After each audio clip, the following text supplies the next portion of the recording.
हर एक है सच का गवाह यहाँ, दबाओगे कितनी आवाज़ों को।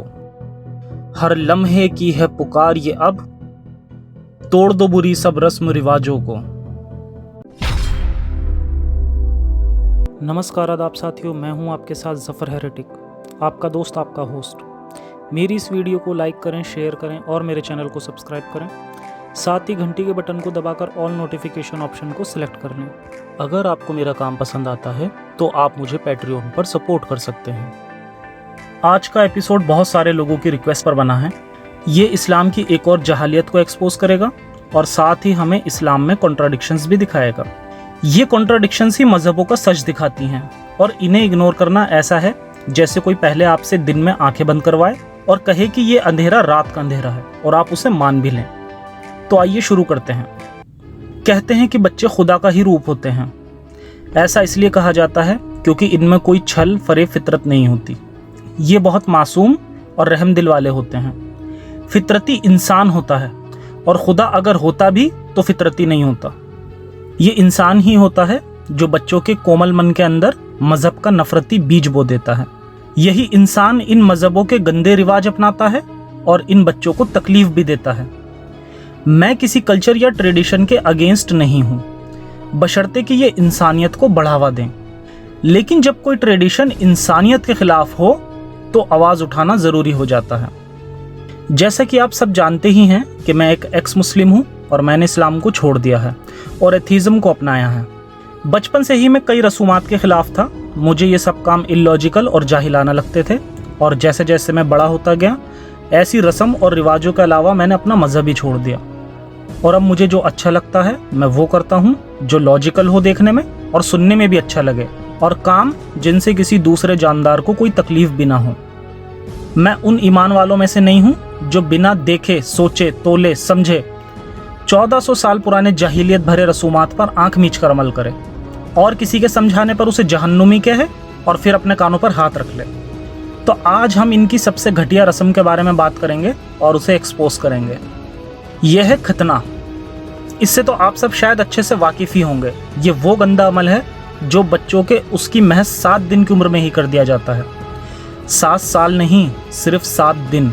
इसको इस्लाम में अकीका कहते हैं, जिसमें इनको बच्चे की पैदाइश के 7वें दिन ही कर दिया जाता है और इसमें कुर्बानी भी कराई जाती है।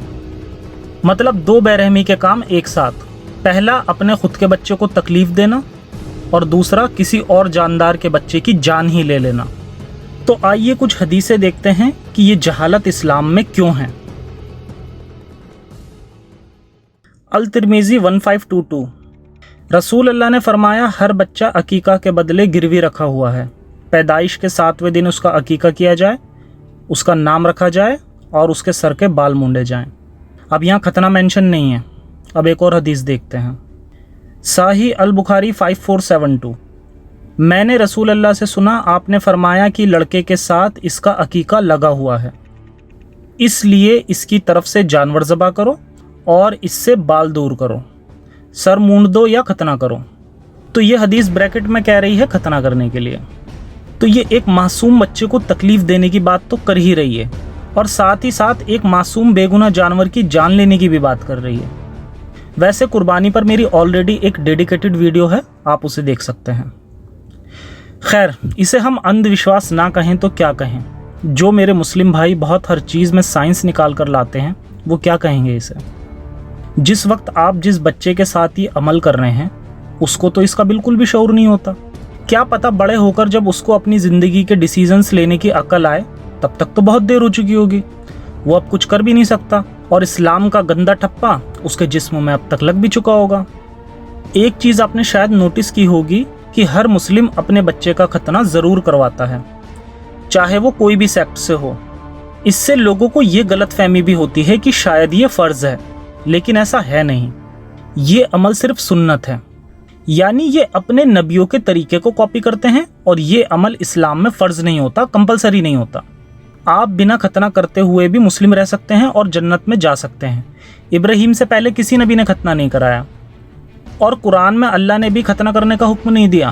कुरान में तो ये अल्फाज ही नहीं मिलता।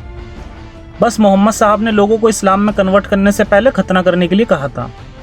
अब कुछ मुस्लिम भाई कहेंगे कि खतने के तो बहुत ज़्यादा साइंटिफिक एडवांटेजेस हैं, कई सारी बीमारियों से बचाव होता है। तो मैं बता दूं कि ये भी एक बोंगी है। पहली बात तो कोई भी मुसलमान अपने बच्चे का खतना किसी बीमारी से बचने के लिए नहीं करता, बल्कि मोहम्मद साहब के कहने पर करता है। दूसरी बात, इसके कोई एडवांटेज नहीं है।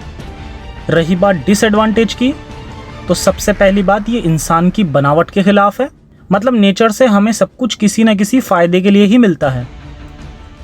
दूसरा, अगर आप खतना नुमा हैं तो आपको हम बिस्तर में वो प्लीज़र अच्छे से नहीं मिलेगा जो एक नॉर्मल इंसान को मिलता है, क्योंकि जिस स्किन का एक बड़ा रोल इसमें होता है आपने उसको तो हटा ही दिया है। और तीसरा, अगर ये सुन्नत अमल करते वक्त ज़रा सी भी कोई ऊंच नीच हो गई तो आप कभी बाप नहीं बन पाएंगे, क्योंकि ज़्यादातर ये प्रोफेशनल डॉक्टर से नहीं बल्कि लोकल जो नाई लोग होते हैं उनसे करवाया जाता है। मेरा ओपिनियन तो यह है कि जल्द से जल्द इसे बैन करना चाहिए और इसे चाइल्ड क्रूअल्टी एक्ट में डालना चाहिए।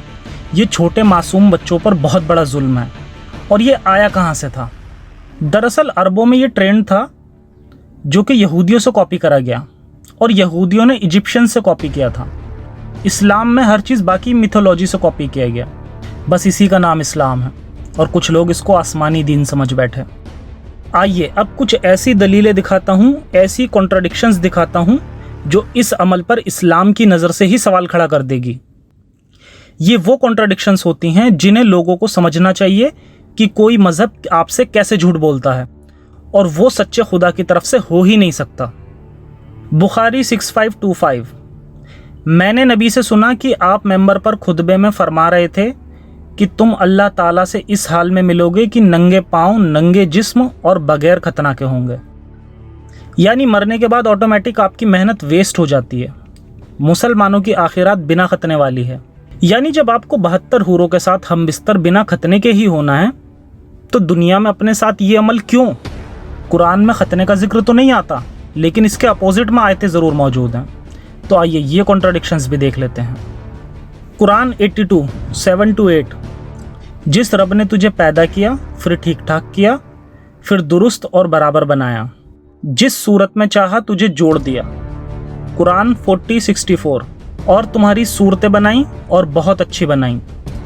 यानी अल्लाह कह रहा है कि अल्लाह ने जैसा तुम्हें बनाया है वो रूप सबसे अच्छा है।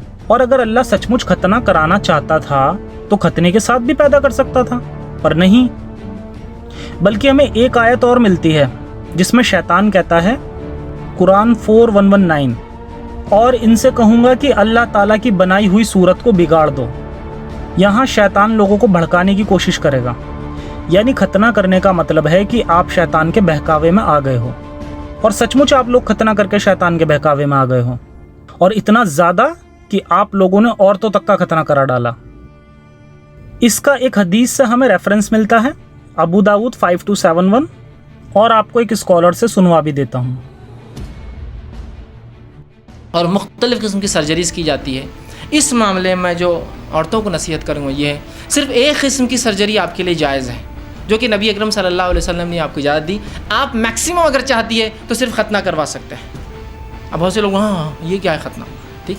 तो बहरहाल औरत की शर्मगाह के अगले हिस्से का कुछ हिस्सा ऐसा होता है जो मर्द के जैसा फोर स्किन होती है। मर्द की शर्मगाह के आगे एक जिल्द होती है, जो पैदा होता है तो जिल्द सामने लटकी हुई होती है, जिसको खतना के ज़रिए काटा जाता है। उसी तरह औरतों की शर्मगाह के अंदर दो हिस्से होते हैं, दो हिस्सों के अंदर फिर दो हिस्से होते हैं, और एक जिल्द होती है जो दिल बहुत बाहर तक आ सकती है, जैसा मर्दों की आती है।